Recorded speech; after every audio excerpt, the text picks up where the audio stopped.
सभी सुनने वालों को मेरा सादर प्रणाम। गंगा दशहरा अथवा गंगा दशमी। दशहरा या दशमी का पर्व ज्येष्ठ सुदी दशमी के दिन मनाया जाता है। यह पवित्र ऐतिहासिक पर्व है।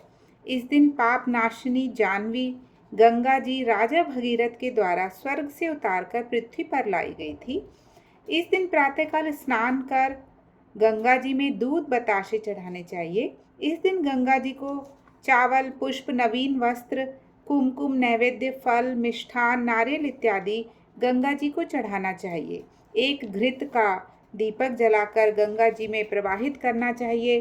गंगा दशहरे के दिन घर के सदस्यों की संख्या अनुसार प्रति सदस्य 1.25 सेर आटे के अनुपात से पूड़ी चूरमा बनाकर गंगा जी को भोग लगाना चाहिए और इस भोग को ब्राह्मणों में वितरित करना चाहिए।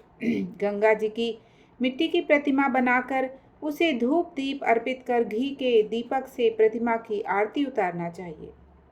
इसके साथ ही शंकर भगवान, ब्रह्मा, सूर्य भगवान, नारायण तथा भगीरथ जी, हिमालय इत्यादि की भी स्तुति पूजा करना चाहिए। इनकी भी विधिवत पूजा कर इन्हें भोग लगाना चाहिए। यह पाप नाशक पर्व है। संपूर्ण प्रकार के शारीरिक मानसिक पापों से गंगा दशहरे को स्नान करने और भक्ति पूर्वक पूजन करने से मुक्ति मिल जाती है।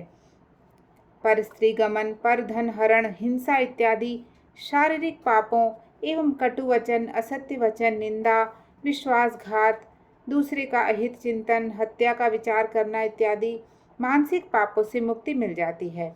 अज्ञानतावश किए गए सभी प्रकार के पाप भी गंगा दशहरा के स्नान से नष्ट हो जाते हैं। गंगा दशहरा की कथा। अत्यंत प्राचीन काल का पौराणिक आख्यान है कि भारतवर्ष पर महाप्रतापी राजा सगर राज्य करते थे। उनके 60,000 पुत्र थे। राजा सगर का राज्य बहुत बड़ा था। उन्होंने अश्वमेध यज्ञ करने का निश्चय किया। राजा सगर ने अश्वमेध यज्ञ के लिए घोड़ा छोड़ दिया। राजा को अश्वमेध यज्ञ के लिए उद्यत देखकर इंद्र को यह आशंका हुई कि राजा इंद्र पद प्राप्ति के लिए ही संभवतः अश्वमेध यज्ञ कर रहे होंगे। ऐसा विचार कर इंद्र ने निश्चय किया कि राजा का यज्ञ पूरा न होने दिया जाए और तब इंद्र ने अश्वमेध यज्ञ के निमित्त छोड़े गए घोड़े को चुरा लिया और उस घोड़े को कपिल मुनि के आश्रम में छिपाकर बांध दिया। इंद्र ने जब चुराए हुए घोड़े को कपिल मुनि के आश्रम में बांधा, उस समय कपिल मुनि समाधि में थे। उन्हें इंद्र के कार्य का कोई ज्ञान नहीं था। अश्वमेध यज्ञ का घोड़ा खो जाने से राजा सगर चिंतित हुए। उन्होंने अपने पुत्रों से यज्ञ के घोड़े को ढूंढ निकालने के लिए कहा। राजा सगर के 60,000 पुत्रों ने यज्ञ के घोड़े को तत्परता से तलाशना शुरू कर दिया। वे घोड़े को ढूंढते ढूंढते कपिल मुनि के आश्रम में पहुंच गए। वहां राजा सगर के पुत्रों को घोड़ा बंधा नजर आया। उन्होंने सोचा कि घोड़ा कपिल मुनि ने ही बांधा है। राजा के लड़के वैसे ही उच्छृंखल थे। उन्होंने परिणाम पर विचार किए बिना ही कपिल मुनि को बांधना प्रारंभ कर दिया। राजा सगर के पुत्रों की इस क्रिया से कपिल मुनि की समाधि भंग हो गई। वे क्रोधित हो उठे। कपिल मुनि ने क्रुद्ध होकर अपने तप बल से राजा सगर के 60,000 पुत्रों को भस्म कर दिया। उधर राजा सगर अपने पुत्रों को लौटने की प्रतीक्षा कर रहे थे। दीर्घ काल व्यतीत होने के पश्चात भी जब सगर के पुत्र नहीं लौटे तो राजा सगर को चिंता हुई। वे अपने अंगरक्षकों और विशेष वीरों को अपने साथ लेकर अपने पुत्रों को ढूंढने निकले। अपने पुत्रों को खोजते हुए राजा सगर कपिल मुनि के आश्रम में पहुंचे। वहां राजा सगर ने कपिल मुनि से अपने पुत्रों के विषय में बताने का निवेदन किया। इस पर कपिल मुनि ने संपूर्ण वृतांत राजा सगर को बता दिया। पुनः राजा को सांत्वना देते हुए कपिल मुनि बोले, सारी घटना अचानक ही घट गई। बलपूर्वक मेरी समाधि भंग की गई। इससे मैं क्रोधित हो उठा और उसी के परिणाम स्वरूप यह अनर्थ हो गया। राजा सगर ने कपिल मुनि से कहा, इनके पुनर्जीवन अथवा आत्म शांति का कोई उपाय बताएं ताकि मेरा मनस्ताप नष्ट हो और इनकी आत्मा को शांति मिले। कपिल मुनि बोले, भगवान विष्णु के चरणों से निकली गंगा जी, जो इस समय ब्रह्मा जी के कमंडल में स्थित हैं, उन्हें किसी प्रकार पृथ्वी पर ले आओ, तो तुम्हारे पुत्रों की राख गंगा जी में विसर्जित किए जाने से ये पुनर्जीवित भी हो सकते हैं और इन्हें मोक्ष भी प्राप्त हो सकता है। राजा सगर ने कहा, पुनर्जीवन से मोक्ष अधिक श्रेष्ठ है, अतः अपने पुत्रों की मोक्ष प्राप्ति हेतु मैं गंगा जी को पृथ्वी पर लाऊंगा। इसके लिए मैं कठोर से कठोर तप करूंगा। ऐसा निश्चय कर सम्राट सगर घनघोर तप में लीन हो गए। राजा सगर का असाधारण तप देखकर ब्रह्मा जी ने अपने कमंडल में स्थित गंगा जी से राजा के आग्रह पर पृथ्वी पर जाने के लिए कहा। गंगा जी ने कहा, मेरी मृत्युलोक में जाने की कोई इच्छा नहीं है। मृत्युलोक में अपना कष्टमय भविष्य स्पष्ट दिख रही हूँ। मैं मृत्युलोक में नहीं जाऊंगी। राजा सगर ने बहुत देरी तपस्या की, अनेकों युक्तियों का प्रयोग किया, पर वे गंगा जी को पृथ्वी पर लाने में सफल नहीं हो सके। राजा सगर के पश्चात उनके उत्तराधिकारी भी तपस्या कर गंगा जी को प्रसन्न कर पृथ्वी पर लाने का प्रयास करते रहे, किंतु किसी को भी प्रयास में सफलता नहीं मिली। लेकिन उन्होंने तपस्या कर गंगा जी को प्रसन्न करने का प्रयास पीढ़ी दर पीढ़ी जारी रखा। आगे चलकर सगर के ही वंशज भगीरथ ने हिमालय पर्वत पर जाकर घनघोर तप के द्वारा ब्रह्मा जी को प्रसन्न किया। भगीरथ की तपस्या से प्रसन्न होकर ब्रह्मा जी प्रकट हुए और वर मांगने के लिए कहा। इस पर राजा भगीरथ ने कहा, प्रभु, अपने कमंडल में स्थित गंगा जी को पृथ्वी पर भेजने की कृपा की जाए, जिससे मेरे पूर्वजों के अस्थि अवशेषों का उद्धार हो तथा विश्व का कल्याण हो।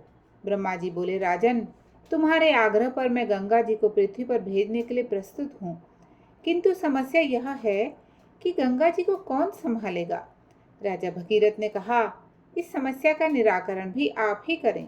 इस पर ब्रह्मा जी ने कहा, आप किसी प्रकार शंकर जी को प्रसन्न कर इस बात के लिए सहमत करें कि वे गंगा जी को धारण करने के लिए प्रस्तुत हो जाएं, क्योंकि शंकर जी ही गंगा जी को संभाल सकते हैं। इतना कहकर ब्रह्मा जी चले गए। भगीरथ पुनः शंकर जी को प्रसन्न करने के लिए कठिन तपस्या करने लगे। अंत में भगीरथ की कठोर तपस्या से प्रसन्न होकर शंकर जी प्रकट हुए और बोले, हे राजन, तुम्हारे कठिन तप से प्रसन्न होकर मैं प्रस्तुत हूँ, तुम वर मांगो। भगीरथ ने कहा, भगवान, विष्णु के चरणों से उत्पन्न हुई गंगा जी इस समय ब्रह्मा जी के कमंडल में स्थित हैं। उन्हें पृथ्वी पर लाने की मेरी अभिलाषा है, किंतु गंगा जी के असाधारण वेग के कारण ब्रह्मा जी ने कहा कि यदि भगवान शंकर गंगा जी को संभालने के लिए प्रस्तुत हो जाएं, तो मैं उन्हें पृथ्वी पर भेज सकता हूँ। अतएव है प्रभु, आप गंगा जी को संभालने की स्वीकृति देने की कृपा करें। शंकर जी बोले, मैं गंगा जी को संभालने के लिए प्रस्तुत हूँ। आप ब्रह्मा जी से कहें कि वे गंगा जी को पृथ्वी पर भेजें। शंकर जी द्वारा स्वीकृति प्राप्त होते ही भगीरथ ने हाथ जोड़कर ब्रह्मा जी से आत्मनिवेदन किया कि शंकर जी गंगा जी को संभालने के लिए सहमत हैं। आप कृपा कर गंगा जी को पृथ्वी पर भेजें। भगीरथ द्वारा निवेदन किए जाने पर ब्रह्मा जी ने गंगा जी को प्रस्थान प्रेरित कर छोड़ दिया। तत्काल ही भयंकर गर्जन तर्जन की कर्णभेदी ध्वनि के साथ गंगा जी वेग पूर्वक पृथ्वी की ओर चल पड़ी। गंगा जी के भयंकर वेग और कर्णभेदी ध्वनि से भगीरथ को ऐसा प्रतीत हुआ कि गंगा जी का वेग शंकर जी नहीं संभाल पाएंगे और गंगा जी शंकर जी सहित पाताल में प्रवेश कर जाएगी। लेकिन कुछ ही देर में सब कुछ शांत हो गया और गंगा जी शंकर जी की जटाओं में समा गई। ऐसा देखकर भगीरथ संतुष्ट और आश्वस्त हुए। पुनः उन्होंने विनम्र वाणी में शंकर जी से कहा, प्रभु, अब धीरे से गंगा जी को पृथ्वी पर छोड़ने की कृपा करें। भगवान शंकर ने अपनी एक जटा खोली, जिससे गंगा जी की 3 धाराएं निकली। एक आकाश को चली गई, दूसरी पाताल को, तीसरी पृथ्वी पर रह गई। अब शंकर जी ने भगीरथ से कहा, आप अपने रथ पर बैठकर आगे आगे चलें, गंगा जी पीछे से आपका अनुसरण करती हुई चलेंगी। भगीरथ अपने रथ में बैठकर आगे आगे चल पड़े। पीछे से गंगा जी भी बहती हुई चली। सर्वप्रथम कपिल मुनि के आश्रम में पहुंचकर गंगा जी की जलधारा का 60,000 सगर पुत्रों की भस्मी और अस्थियों को जल से स्पर्श कराकर उन्हें मुक्ति दिलाई। उस ऐतिहासिक दिवस से लेकर आज तक गंगा जी बराबर पृथ्वी पर बहते हुए लोक कल्याण कर रही हैं। तब से लेकर अब तक गंगा जी बराबर मनुष्यों के रोग निवारण, पाप निवारण और जीवन रक्षा की भूमिका निभाती आ रही हैं। धन्य थे तपस्वी सम्राट सगर और महान शंकर जी। गंगा जी का लोक कल्याण योग भी धन्य है। पापापहारी दुरितारी तरंगधारी, शैल प्रचारी गिरिराज गुहा विधारी, झंकारकारी हरिपादर जो अफारी, गांगम पुनातु सततम शुभ कारिवारी। बोलिए गंगा मैया की जय।